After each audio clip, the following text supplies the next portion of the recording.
3 sa bawat 4 na Pilipino ang gustong mabigyan ng panibagong prangkisa ng Kongreso, ang ABS-CBN, ayon sa pinakabagong survey ng Social Weather Stations.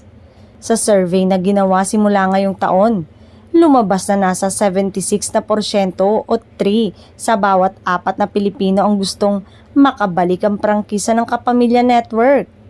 Higit sa kalahati naman ng mga respondent ang naniniwala na ang hindi pag-renew ng ABS-CBN franchise ay malaking dagok sa press freedom o kalayaan sa pamamahayag. Pinakamalakas ang suporta sa new franchise sa Mindanao at rural areas o malalayong lugar.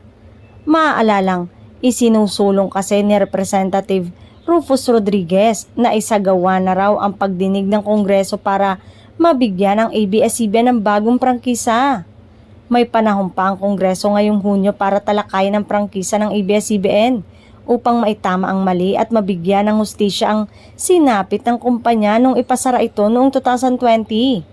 2 buwan mula ngayong inaasahan na magtutuloy-tuloy ang magandang balita para sa muling pagbabalik ere ng ABS-CBN.